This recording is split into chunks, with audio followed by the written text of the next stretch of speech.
강렬한 색감을 담은 반고흐, 루브르의 상징인 모나리자, 쉬운 그림의 대명사 밤로스까지 이 작품들엔 하나의 공통점이 있습니다. 바로 유화로 그려졌다는 것이죠.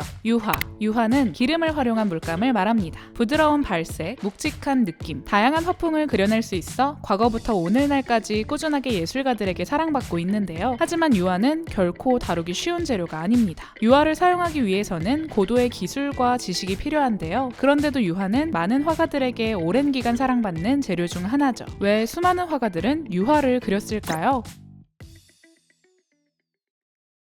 유화의 시작은 고대 그리스 시대로 거슬러 올라갑니다. 당시에 그려진 그림들에서 그 원시적 형태를 찾아볼 수 있는데요. 당시 원래 사용되던 재료는 기름이 아닌 물 성질을 띤 수용성 재료들이었습니다. 하지만 이런 수용성 재료는 한계가 있었습니다. 쉽게 수정하기 어렵다는 것이죠. 일례로 당시 벽화에 활용되던 기법은 주로 프레스코 기법이었는데요. 석회벽에 물을 묻힌 후 물감을 발라 건조하는 형태였습니다. 때문에 그림을 수정하기 위해선 건조된 석회벽을 긁어내야만 했죠. 그리고 그 위에 또다시 물을 묻힌 후 채색하는 과정을 거쳐야 했기에 수정이 매우 어려웠습니다. 그뿐만 아니라 프레스코화는 작품을 보존하는 것도 쉽지 않았습니다. 그림이 그려진 벽이 손상되거나 갈라질 경우 작품이 망가지기에 십상이었죠. 이에 화가들은 그림 위에 기름을 발라 작품을 유지하려 했습니다. 기름이 그림 위에 막을 형성해 오래 보존할 수 있었죠. 이것이 유화의 시작이었습니다.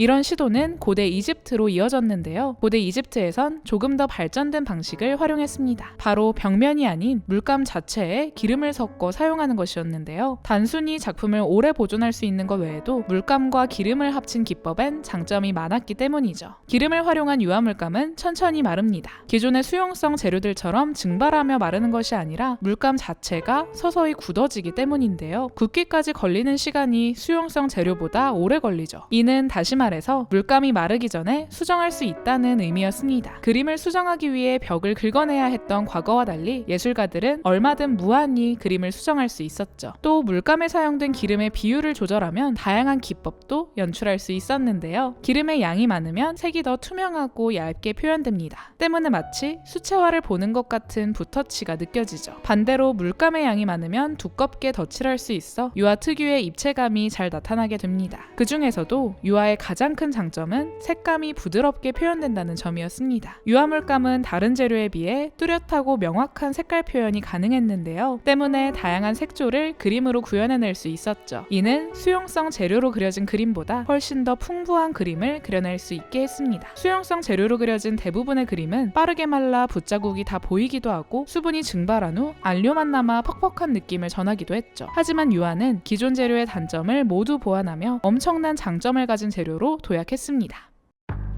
얀 반 에이크의 아르놀피니의 결혼은 이런 유화의 장점이 가장 잘 드러난 작품이라 평가받습니다. 르네상스 미술 비평의 아버지로 불리는 조르주 바사리는 이 그림을 보고 얀 반 에이크가 유화를 발명했다고 기록하기도 했죠. 실제로 얀 반 에이크가 유화를 발명한 것은 아니지만 유화 기법을 집대성한 선구자라 평가받은 것입니다. 인물의 매끄러운 피부 표현, 옷의 주름 묘사, 금속 샹들리에의 질감 표현, 거칠게 나타난 강아지의 털까지 제각기 다른 대상의 질감을 유화로 섬세하게 그려냈습니다.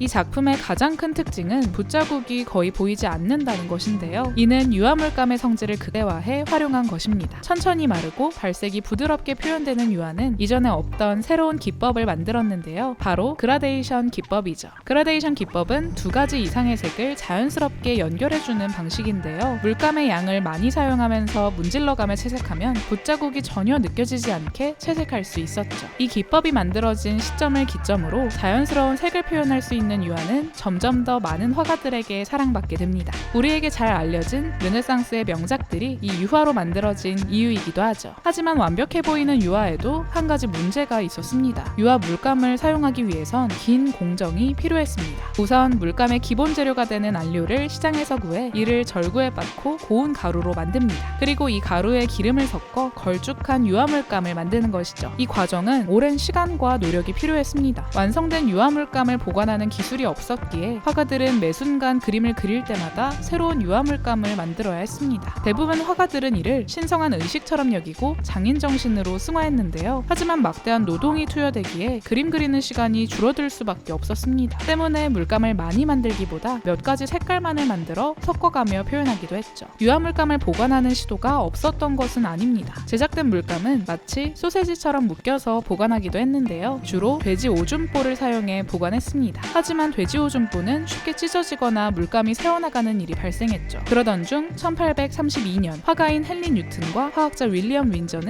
봉업을 시작합니다. 이들은 번거로운 물감 제작을 편하게 만들기 위해 함께 아이디어를 냈는데요. 처음에는 주사기 같은 형태의 통에 물감을 보관하는 방식을 고안했습니다. 그리고 10년간의 노력 끝에 단점을 보완해 튜브형 물감을 만들게 되죠. 더군다나 당시 영국에서는 산업혁명으로 인해 이를 대량 생산할 수 있는 기술력까지 갖추게 되었습니다. 덕분에 튜브형 물감은 빠르게 보급되었고 이는 점차 화가들의 노동 시간을 줄여주었죠.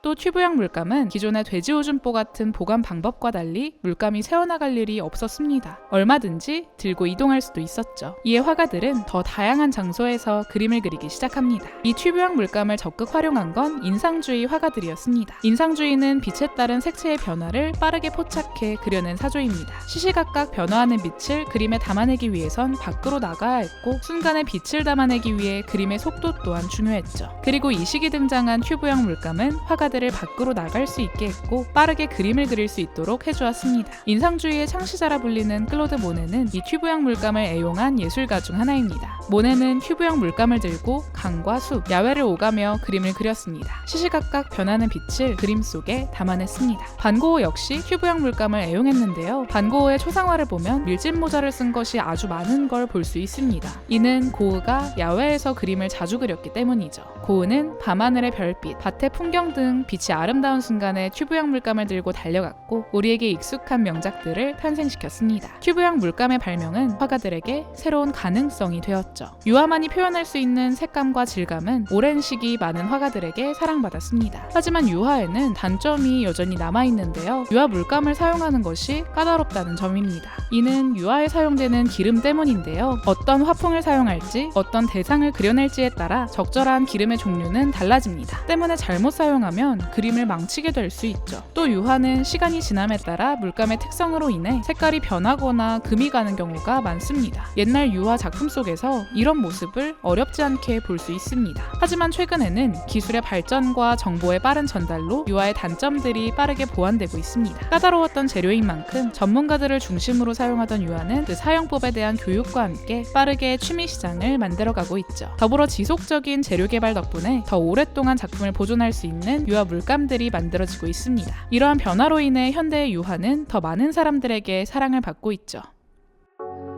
유화 물감은 탄생 자체만으로 미술계에 혁신을 안겨준 재료입니다. 기존에는 구현할 수 없던 부드러운 발색과 간편한 수정, 유화 특유의 질감은 많은 화가들에게 사랑받았습니다. 튜브 물감이 발명되면서부터는 화가들이 더 다양한 그림을 남길 수 있게 되어 인상주의의 시작에 공헌하기도 했는데요. 현재에도 지속해서 변화와 발전을 거듭하며 많은 이들의 사랑을 받고 있는 유화. 유화는 앞으로 또 어떤 모습으로 발전하게 될까요?